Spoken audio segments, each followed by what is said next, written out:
Hello, I'm Richard Murphy. I want to talk about the question of how much debt Scotland might owe the rest of the UK if it became independent. I wrote a blog about that this week, and that blog has now transferred to the national newspaper in Scotland, so I thought it worth discussing it in a video as well. This is complicated and I'm going to miss out some of the detail that's in the blog, so I'm going to look at the principles. The first principle that we have to look at is how much debt is there. UK national debt, according to the government, is over £2 trillion at present. That's £2,000 billion. But that's not true. Their own audited accounts show that the UK debt, net of national savings and investment, was £1,240 billion at 31st March 2019. And for various reasons, it's impossible that it's gone up by more than about £60 billion net of quantitative easing since then. And that figure has to be stated net of quantitative easing because QE cancels government debt. So total UK government debt at present is about £1,300 billion. That's the most that we're talking about. Second, how much of that could be owed by Scotland? Unionists frequently suggest that we simply apply a proportion to this total UK debt based upon how many people live in Scotland, which is about 5.6 million people, and how many people live in the UK as a whole, which is about 66 million people. And that's roughly 8%. And if you do that figure using the precise numbers, then you'll come up with a total debt owing by Scotland to the rest of the UK if Scotland became independent of £106 billion. Now, that's the maximum figure I think we could talk about, but I don't believe that's the right number either, because there are some more adjustments to make. First of all, Scotland didn't run a deficit from at least 1980 until 2014 because of oil. In 1980, the total UK national debt was £98 billion. In 2014, total UK debt was something like £1,440 billion before quantitative easing at the time. So something like £1,340 billion of national debt was incurred without any contribution being made to that debt by Scotland at all. My suggestion is very simple, that debt should be taken out of account altogether when considering how much Scotland owes. Now, of course, more gross debt before quantitative easing has been incurred since 2014. This is indisputable. But when you add all these sums up, the maximum amount that Scotland might pay once there's an apportionment turns out to be remarkable. In fact, the total debt that Scotland could pay would be something like £440 billion for apportionment purposes, and there's over £500 billion of QE.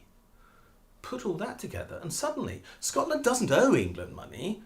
England would owe Scotland money if Scotland was to become independent. And I could make another adjustment yet again to that number, which would be to allow for the fact that there's interest included in the debt charge from 2014 to 2020, which Scotland shouldn't pay because it's being paid on interest accumulated not by Scotland but by the rest of the UK.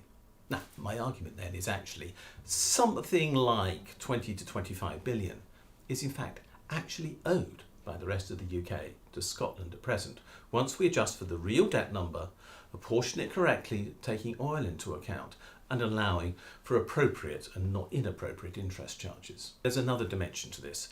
Even if none of those adjustments were agreed, let's suppose that the oil adjustment wasn't agreed, the interest adjustment wasn't agreed, we could even argue about QE, although I have absolutely no idea why. There's still another factor to take into account here, and that is that the split between Scotland and the rest of the UK, if Scotland became independent, would be governed by international law. And international law says that in these situations, one part of the old combined country is considered to be the continuing state, and one is considered to be the new state. Now, there's no doubt that England, Wales and Northern Ireland would be the continuing state in this situation. England will want this because that guarantees their seat in the United Nations Security Council, it guarantees the continuity of all their international agreements, and so on. That will happen. And as the UK agreed in 2014, before the Scottish referendum, in that situation, Scotland would literally owe none of the UK's debt at the time of separation. Legally, that debt would have to be owed by the rest of the UK, England, Wales and Northern Ireland. But what that means is that if there's to be a discussion about Scotland making a contribution for debt, it's not a legal obligation because there would be nothing legally owing. It will be what is called a compensation payment for the costs that England and Wales and Northern Ireland would incur as a result of Scotland leaving. Now, is England repaying national debt? The simple answer is no, it isn't.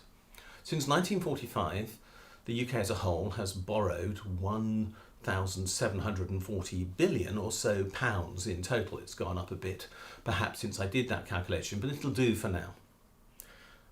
Out of that total, less than 40 billion pounds has been repaid.